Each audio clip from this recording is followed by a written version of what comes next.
Mr. President, thank you. I join the senator from Missouri, his colleague, Senator Blunt, in expressing my condolences and concern for the family of Lance Corporal Jared Schmidt from the neighboring state of Missouri and the others who died at the Kabul airport in the effort to free Americans and Afghans who helped Americans from that country and from their deaths. It takes us back to this weekend, Saturday, September the 11th. Our nation remembered the horrific attacks that occurred 20 years previous and reflected upon the fight against terrorism that was set in motion on that very fateful day. The events that have unfolded in Afghanistan these past few weeks have made the 20th anniversary of September 11 that much more painful especially for the men and women who served our nation in Afghanistan. The chaos and collapse of that country cost American lives, opened old wounds, and left many Americans questioning how all this could happen in this manner. The American people require answers from the administration on how our withdrawal from Afghanistan went so horribly wrong. Officials must be held accountable for their weak leadership and the mismanaged withdrawal.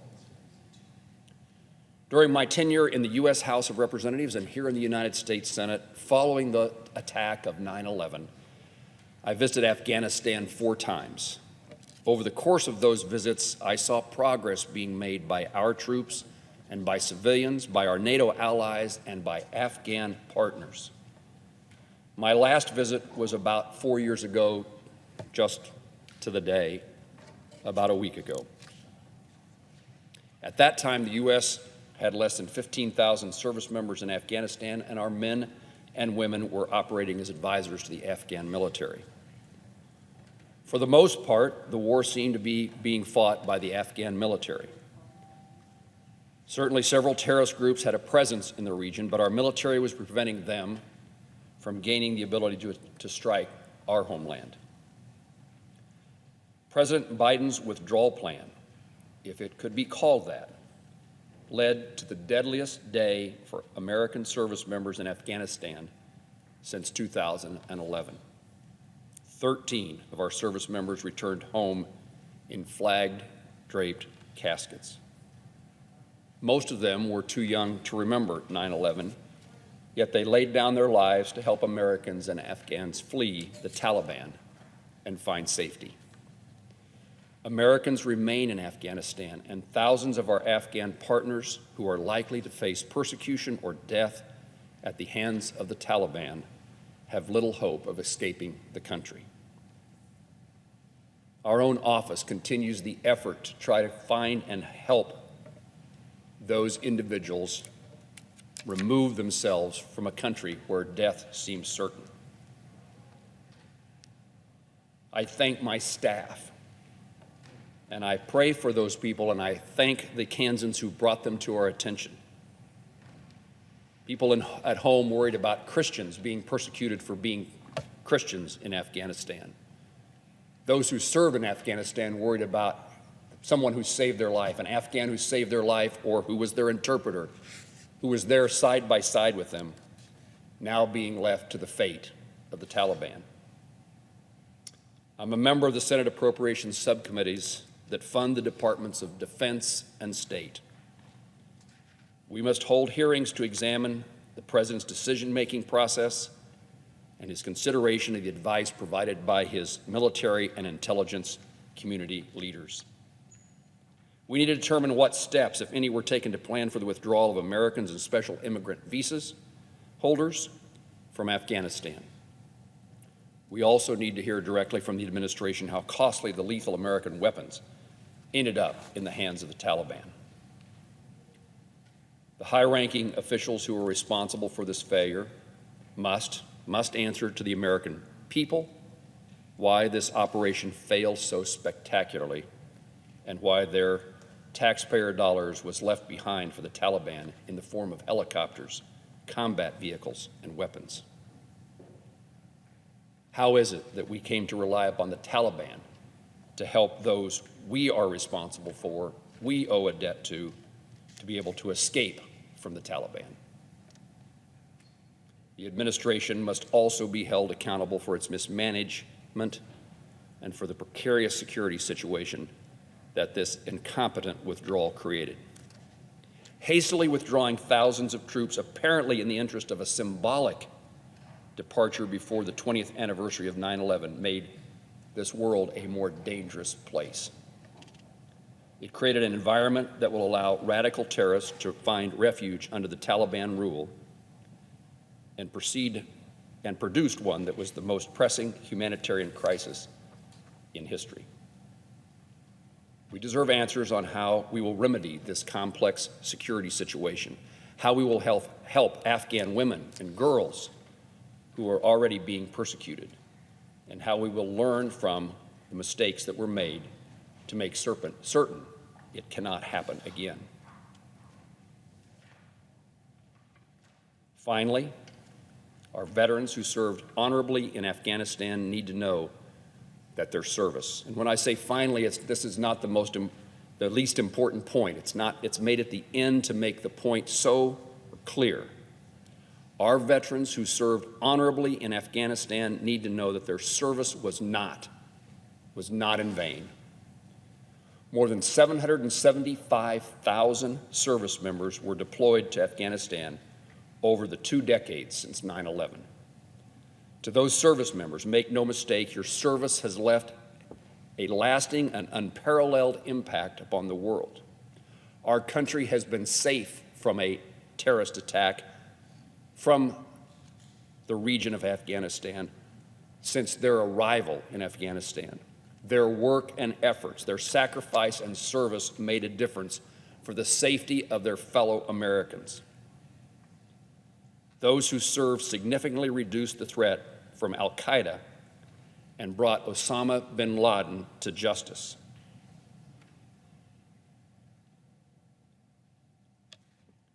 You deserve to know that the collapse of Afghanistan does not fall on your shoulders, but on the failure of leadership here in the nation's capital city. Our sudden, disastrous, and poorly executed withdrawal opened old wounds and created new ones.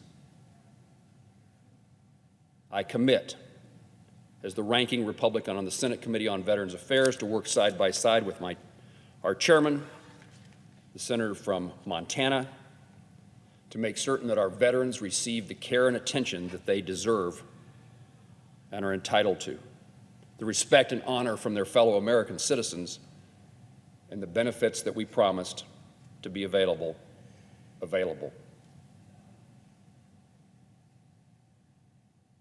We've made the world a more dangerous place by our failing departure,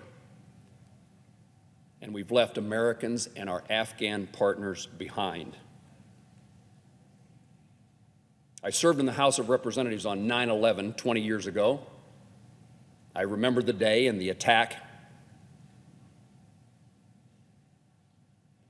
I was one of the first members of Congress to visit Ground Zero, where I saw the remains of the 2 twin towers, still smoke coming from the ground, steam, a bit like a construction site as they were trying to remove the rubble that were the remains of those towers. First, family members were brought in to see the site where their loved ones died, which captured my heart as I watched them see where their loved ones died. And after paying my respects to those family members, and as I was leaving, I found a makeshift memorial that New Yorkers had placed there as a series of long tables in which people had brought flowers and cards, stuffed animals, teddy bears, notes, to pay tribute to those who died just a few weeks before at that location. I picked up one thing from that table of remembrance and honor and respect.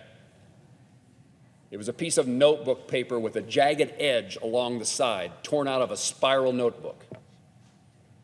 A child's handwriting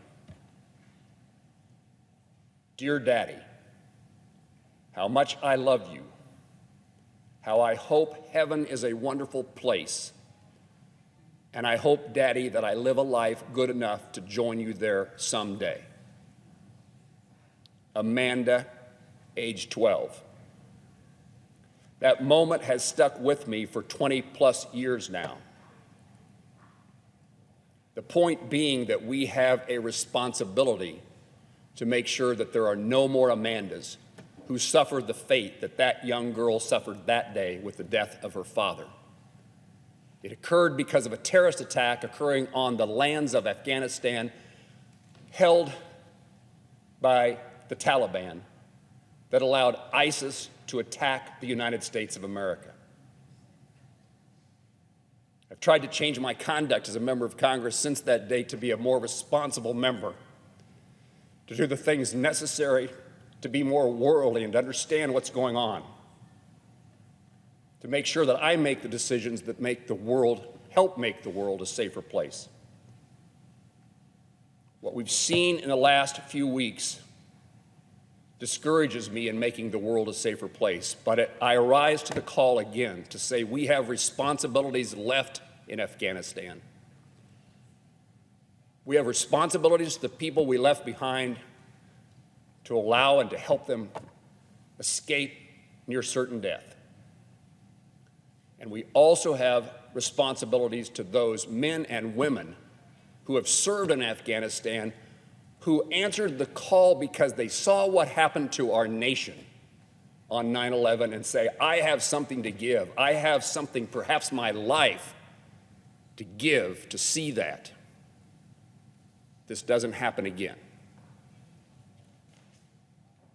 I hope that we, despite the circumstances that we've seen in the last days, now have the ability as a United States Congress, as a member of the United States Senate, to rise to the occasion in which we are still needed in this world to protect American lives, to save lives in Afghanistan, and to make certain that there are no more Amandas asking for the opportunity to see their father someday in heaven.